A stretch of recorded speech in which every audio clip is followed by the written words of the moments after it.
इनका वास्तविक नाम था विशंभर दास, विशंभर। चैतन्य महाप्रभु का वास्तविक नाम क्या था? विशंभर। और इनके बचपन का नाम था नियाई, नियाई। शिक्षा पूर्ण करने के पश्चात इन्होंने उपाधि धारण किया विद्यासागर की। धारण क्या किया? इनको उपाधि मिली, विद्यासागर की उपाधि मिली। इन्होंने भगवान श्री कृष्ण की भक्ति पर सबसे ज़्यादा बल दिया और बंगाल में आधुनिक वैष्णववाद का जो है प्रोत्साहन दिया, इसको लाया, आधुनिक वैष्णववाद का या गौड़ीय वैष्णव धर्म को जो है इन्होंने सपोर्ट किया और इसको चलाया। चैतन्य महाप्रभु के अनुयायी इन्हें भगवान श्री कृष्ण का अवतार मानते थे और जो है इसके बारे में भी बहुत सारे लोगों का मतभेद है, लेकिन मानते हैं। खैर, वैष्णववाद के जितने भी अनुयायी थे वो सभी के सभी इनको श्री कृष्ण का अवतार मानते हैं। इन्हें गौरंग महाप्रभु के नाम से भी जाना जाता है। गौरंग महाप्रभु उड़ीसा नरेश था प्रताप रुद्रदेव गजपति, इनका नाम आप लोगों ने सुना होगा, ठीक है। उड़ीसा नरेश थे प्रताप रुद्र गजपति, ये शिष्य थे, चैतन्य महाप्रभु के शिष्य थे ये, ठीक है। और अंतिम समय में इन्होंने पुरी को अपना निवास स्थान बनाया और आखिरी समय तक पुरी में ही रह गए, वहीं पे जो है इनकी मृत्यु हो गई, चैतन्य महाप्रभु, ठीक है। इसके बाद हम लोग बात करेंगे मीराबाई के बारे में। मीराबाई का जन्म हुआ था दोस्तों 1499 में, मृत्यु हुई थी 1546 में, ठीक है।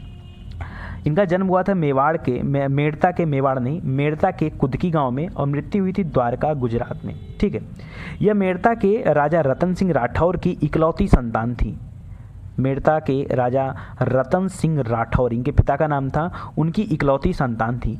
इनका विवाह हुआ था, राणा सांगा का नाम सुना था आपने? राणा सांगा का, अरे वही वाला राणा सांगा जो बाबर से लड़ा था, याद है ना? खानवा का युद्ध हुआ था 1527 में, लड़ाई हुई थी ना बाबर से, जिसमें बाबर ने जिहाद का नारा दिया था, याद है ना? राणा सांगा, ठीक है। तो उसी राणा सांगा का पुत्र था युवराज भोजराज, बड़ा पुत्र था युवराज भोजराज, उसी से विवाह हुआ था किसका? मीराबाई का विवाह हुआ था, मेड़ता के राजकुमारी का विवाह हुआ था। लेकिन कुछ ही वर्षों बाद इनके पति की मृत्यु हो गई, यानी राणा सांगा के पुत्र की मृत्यु हो गई, ठीक है। तो ये हो गई क्या? विधवा। इसी विपत्ति में एक और घटना घटी, 1527 में हुआ था खानवा का युद्ध, और ये युद्ध हुआ था बाबर और राणा सांगा के बीच में।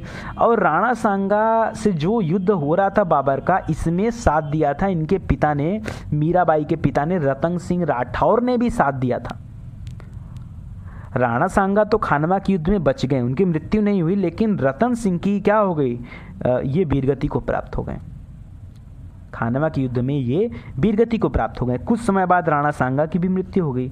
अब इनके परिवार में कौन बचा? एक तो इकलौती संतान थी, पापा जी चले गए, पापा के दोस्त भी चले गए, मतलब ससुर जी भी चले गए, और पति देव पहले ही चले गए थे।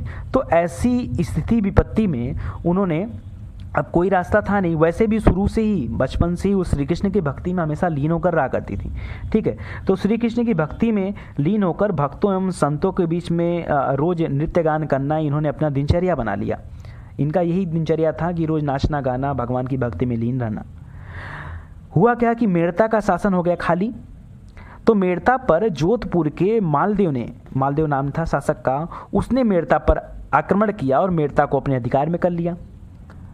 अब उस स्थिति में अगर ये मेड़ता में रुकती मीराबाई तो इनके जान को भी खतरा था, इन्होंने मेड़ता को छोड़ ही दिया और ये शिफ्ट हो गई जाके द्वारका, गुजरात में। अंतिम समय इन्होंने वहीं थी और वहीं पे जो है इनकी मृत्यु भी हो जाती है। इनकी रचनाएं क्या थी? मीराबाई ने अनेक भक्ति गीतों की रचना की जो कि मुख्यतः ब्रज भाषा में थी। शुरुआत में तो ब्रज भाषा में थी और बाद में जब राजस्थान में आई तो अंशतः राजस्थानी का भी उसमें मेल मिलाप मिलता है।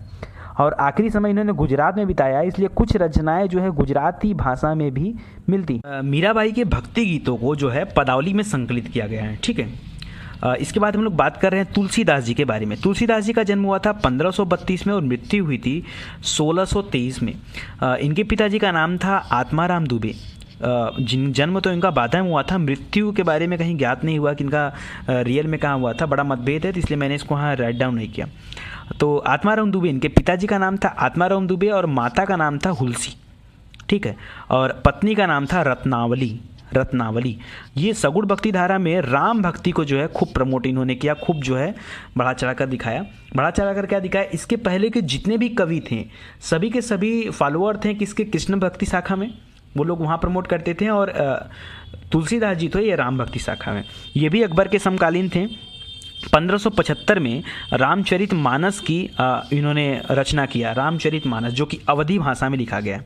और हमको लगता है कि 1575 में दोस्तों इबादत खाना भी बनाया था, इबादत खाने का स्थापना किया था अकबर ने। 1576 में हल्दी घाटी का युद्ध हुआ था, राणा प्रताप का युद्ध हुआ था। सोचो राणा प्रताप के समय में तुलसीदास जी थे, ठीक है। तो रामचरितमानस की रचना इन्होंने किया है तुलसीदास जी ने, ठीक है। नेक्स्ट है दोस्तों इनकी रचनाओं के बारे में जान लीजिए, बहुत इंपॉर्टेंट, इनकी रचनाओं से बहुत प्रश्न आते हैं। एक रचना है रामलला नहछू, ठीक है, बहुत बार एग्जाम में पूछा है। वैराग्य संदीपनी, ये भी इंपॉर्टेंट है। बरवय रामायण, बरवय रामायण, पार्वती मंगल, जानकी मंगल, रामाज्ञा प्रश्न, दोहावली, कवितावली, गीतावली, श्री कृष्ण गीतावली, विनय पत्रिका, ये सारी जो है इनकी रचनाएं हैं। किसकी? तुलसीदास जी की। इसके बाद देखिए कुछ महाराष्ट्र में जो है, महाराष्ट्र के क्षेत्र में कुछ लोग पैदा हुए थे जो कि अच्छे थे भक्तिकालीन के दौरान, तो उनके बारे में भी जान लीजिए। एक थे ज्ञानेश्वर, जिनको ज्ञानदेव भी कहा जाता है। इनको भगवान विष्णु का 11वां अवतार भी माना जाता है, उनके अनुयायी लोग मानते हैं, ठीक है। इन्होंने मराठी भाषा में भगवत गीता पर ज्ञानेश्वरी नामक टीका लिखा। ये ज्ञानेश्वरी, कई बार पूछता है ज्ञानेश्वरी नामक टीका किसने लिखा था, तो ज्ञानेश्वर ने ही लिखा था, मराठी भाषा में लिखा था, भगवत गीता पर टीका लिखा था। इनकी गणना संसार के सर्वोत्तम रहस्यवादी रचनाओं में किया जाता है, इसकी गणना, ठीक है, याद रखिएगा। इसके बाद है अगला है रामदास। ये शिवाजी के आध्यात्मिक गुरु भी थे, शिवाजी के आध्यात्मिक गुरु, याद रखिएगा, ऐसे नाम लेके पूछता है, आध्यात्मिक गुरु। इनकी रचना थी दासबोध, जो कि आध्यात्म पर आधारित है। और इन्होंने एक प्रमुख संत कहा जाता है इनको, धरकारी संप्रदाय का प्रमुख संत इनको माना जाता है। एक है एकनाथ। एकनाथ ने ज्ञानेश्वरी का नया संस्करण छपा है, जो ज्ञानेश्वरी लिखा था ज्ञानेश्वर ने मराठी भाषा में भगवत गीता पर टीका, उसका नया संस्करण लाया। और इसके अलावा इन्होंने रामायण पर टीका लिख के तैयार किया, एकनाथ ने, ठीक है। इसके बाद संत तुकाराम का नाम आपने सुना होगा, पूना के निकट इनका जन्म हुआ था। ये जाति से शूद्र थे और शिवाजी के समकालीन थे। बरकरी पंथ का इन्होंने स्थापना किया था संत तुकाराम ने। नामदेव शुरुआत में कहा जाता है कि डाकू थे, लेकिन बाद में इनकी विचारधारा में काफ़ी परिवर्तन हुआ और ये भक्ति को अपनाते हुए ये कवि के रूप में आ गए, ठीक है।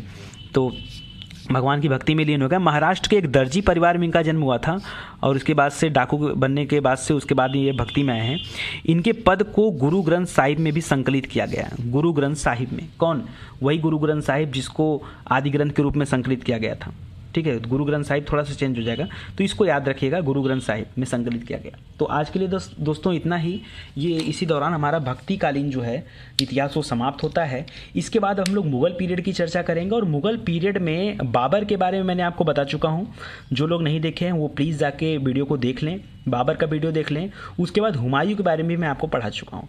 नेक्स्ट वाले वीडियो में अब हम लोग शेरशाह सूरी की बात करेंगे, ठीक है।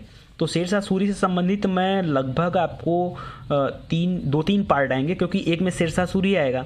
उसके बाद शेरशाह सूरी के बाद जो है क्योंकि 1545 में शेरशाह सूरी की मृत्यु हो गई कालिंजर अभियान के दौरान, तो 45 से लेकर 55 में हुमायूं आया है।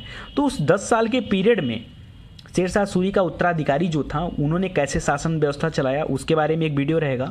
और फिर शेरशाह सूरी के समय की आर्थिक, सामाजिक, राजनीतिक स्थिति जो थी इसके बारे में आपको बताऊंगा।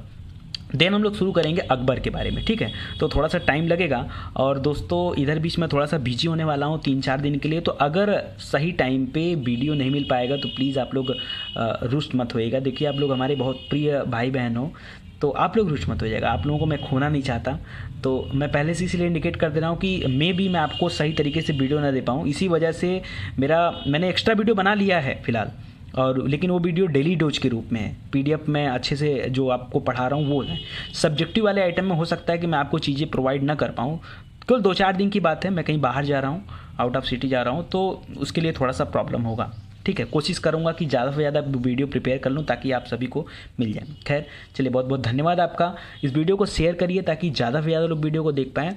और अगर आपकी वीडियो पे ऐड आता है तो प्लीज़ उस ऐड को पूरा देखा करिए, ऐड को स्किप मत करिए, ठीक है। धन्यवाद।